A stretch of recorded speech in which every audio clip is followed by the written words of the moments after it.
Und schon wieder ist eine Woche rum. Das heißt, es gibt wieder einen neuen Film von mir. Diesmal geht es um Gleisanschlüsse mit Rangiermöglichkeiten. Es sind also keine ganz kleinen Gleisanschlüsse, aber auch keine ganz großen. Nach ein paar allgemeinen Überlegungen beschäftigt sich der Film mit einer kleinen Papierfabrik im Bayerischen an einer eingleisigen Hauptstrecke und mit einem Schrotthändler bzw. in Neudeutsch einem Recyclinghof in Westfalen. Beide Betriebssituationen werden exemplarisch dargestellt und mit einer Abfolge von Illustrationen optisch aufgearbeitet. Abschließend gibt es die Umsetzung der jeweiligen Betriebssituation in Form eines H0-Gleisplanes. Natürlich sind die Gleispläne auch für andere Größen geeignet, man braucht halt dann entsprechend mehr oder weniger Platz. Die Szenarien beruhen auf Filmen, die hier in YouTube zu finden sind. Die entsprechenden Filme sind in der Videobeschreibung verlinkt. Außerdem habe ich eine Playlist mit meinen Filmen zu Industriebahn-Themen zusammengestellt. Sie ist über die Infocard oben rechts in der Ecke oder über die Videobeschreibung verlinkt. Aber wie immer gilt, glaubt nicht alles, was ich sage und macht euch eure eigenen Gedanken. Gleich zu Anfang des Films der Hinweis, über Likes und Kommentare freue ich mich ebenso wie über ein Abo. Wer nach dem Abonnieren das Glöckchen klickt, wird über neue Filme von mir automatisch informiert. Nach dem Intro geht's los.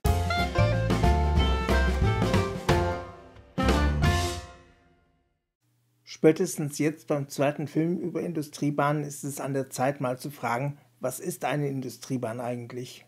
Letztendlich ist das ein recht diffuser Sammelbegriff für alle Bahnen, die im Wesentlichen Güter befördern. Darunter fallen im Wesentlichen Industriestammgleise, Anschlussstellen, Anschlussgleise und Gleisanschlüsse, ebenso wie Werksbahnen und Hafenbahnen. Industriestammgleise haben üblicherweise Anschlussgleise, Gleisanschlüsse oder irgendwas in der Richtung. Das gleiche gilt aber auch für Werksbahnen und für Hafenbahnen. Eine wirklich präzise Trennung lässt sich also relativ selten definieren. Im Folgenden gehe ich nochmal etwas detaillierter auf die verschiedenen Arten der Industriebahnen ein. Widmen wir uns zuerst dem Industriestammgleis. Diese Bahnen sind auch als Industriebahn, Industriestammbahn, Stammgleis oder Güterstammgleis bekannt. Ihre Hauptaufgabe ist die Bündelung der Gleisanschlüsse verschiedener Unternehmen an die Bundesbahn. Üblicherweise sind das relativ kompakte Bahnen, die sich auf ein Industriegebiet oder auf einen Stadtteil beschränken. Industriebahnen bzw. Industriestammgleise sind oft normalspurig.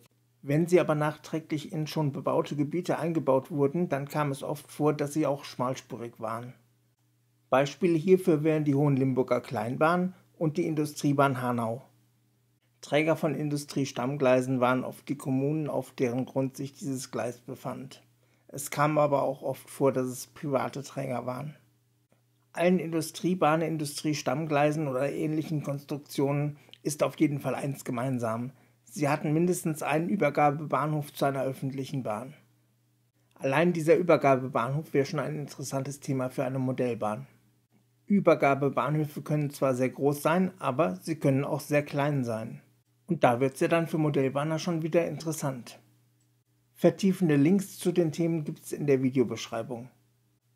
Ebenso wie Haupt- und Nebenbahnen haben auch Industriebahnen Anschlussstellen und Gleisanschlüsse. Befindet sich so ein Gleisanschluss auf einer freien Strecke, spricht man von einer Anschlussstelle.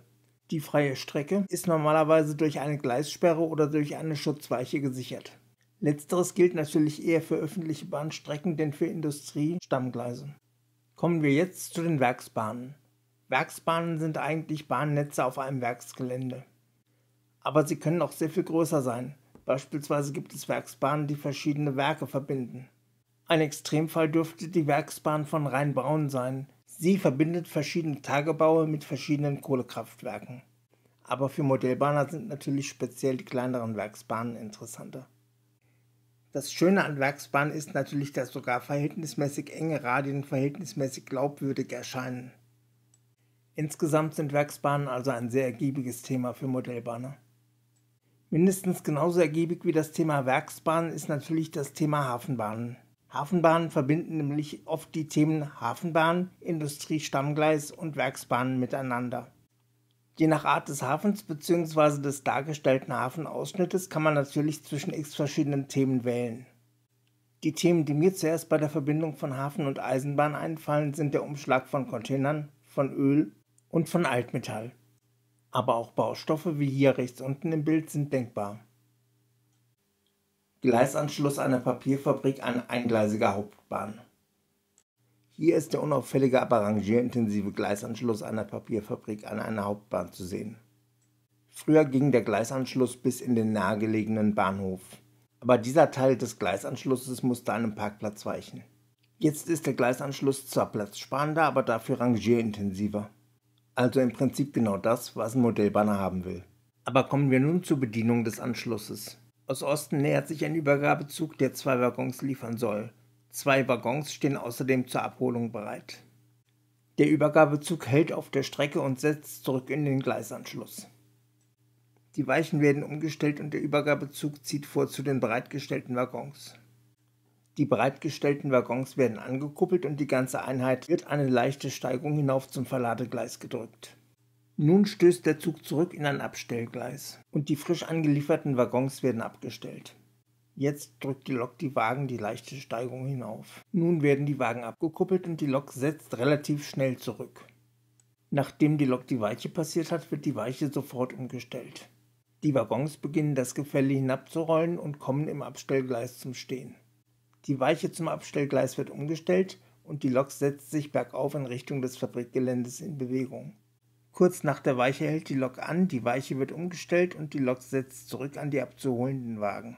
Diese werden an die Lok angekuppelt und der Zug verlässt das Abstellgleis.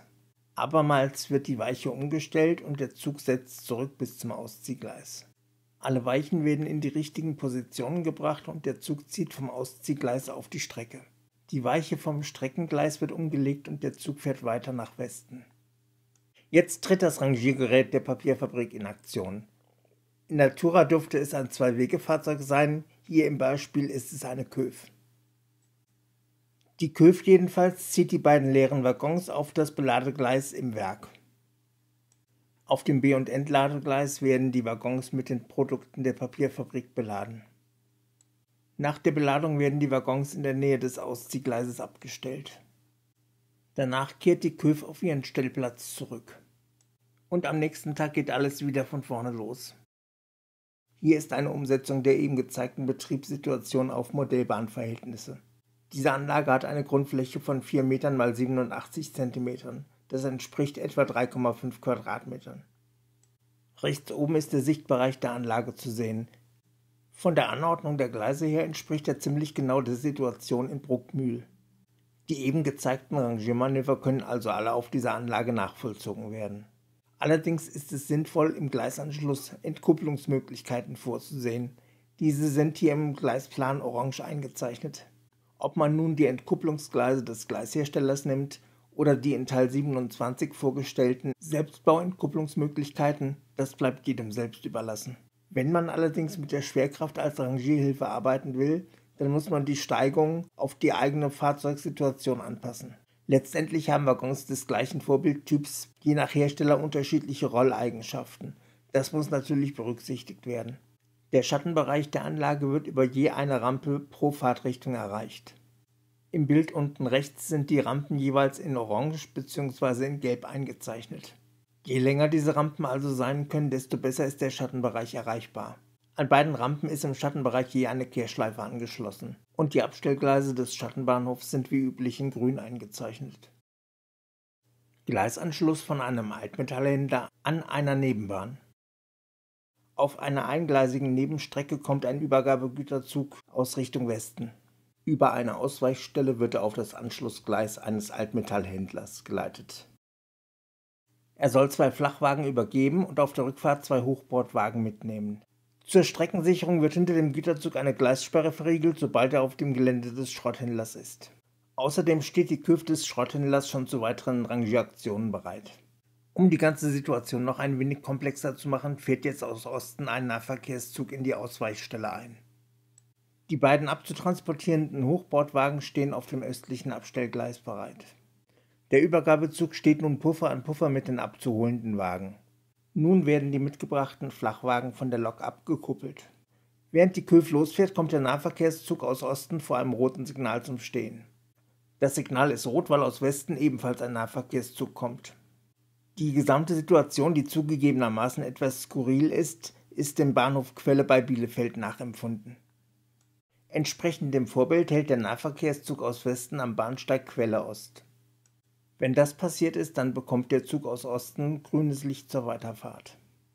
Die Köf des Metallhändlers befindet sich jetzt zwischen der südlichen Weiche und der Gleissperre. Außerdem werden die beladenen Hochbordwagen an die V90 angekuppelt. Währenddessen kuppelt die Köf an den ersten Flachwagen an und der Nahverkehrszug aus Osten fährt an den westlichen Bahnsteig des Bahnhofs Quelle heran. Mittlerweile ist die Köf mit dem Flachwagen an die südwestliche Grenze des Firmengeländes vorgerückt. Dort wechselt sie die Fahrtrichtung und drückt den Flachwagen in Richtung des nordwestlichen Abstellgleises. Währenddessen hat der Nahverkehrszug Richtung Westen den westlichen Bahnsteig verlassen. Kurz danach fährt auch der Nahverkehrszug Richtung Osten vom östlichen Bahnsteig ab. Nun wird auch der zweite Flachwagen nach der eben schon beschriebenen Prozedur ins obere bzw. nördliche Abstellgleis gebracht. Nun wird die Gleissperre an der Zufahrt zum Gelände geöffnet. Damit ist für den Übergabezug der Weg frei, die Waggons von dem Werksgelände wegzubringen. Auch dieses auf einem realen Vorbild beruhende Beispiel zeigt, dass man für spannenden Rangier- und Fahrbetrieb keine riesigen Räume braucht. Hier ist die modellbahnerische Umsetzung des zweiten Themas. Der Schattenbereich ist genau identisch mit der zuerst gezeigten Anlage. Es wurde also im Prinzip nur die Sichtebene verändert. Aber diese wurde genau so gestaltet, dass das zuletzt gezeigte Szenario komplett nachgespielt werden kann.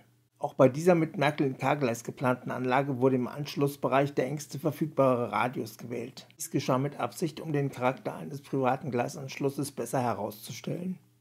Die gezeigten Beispiele haben hoffentlich verdeutlicht, dass man auch auf einer kleinen Fläche relativ viel Spiel- oder Betriebsspaß haben kann. Voraussetzung dafür ist natürlich, dass man sich von Dogmen wie Zweigleisigkeit oder möglichst großer Bahnhof verabschiedet. So, das war's wieder mal für heute. Was darf's denn sonst noch sein? Aber bitte bleibt realistisch. Das Thema muss innerhalb einer Woche inhaltlich verarbeitbar sein und es muss auf einer Modellbahn darstellbar sein. Und nicht vergessen, bitte bewerten, abonnieren, Glöckchen anklicken, meine anderen Videos und die Videobeschreibung beachten.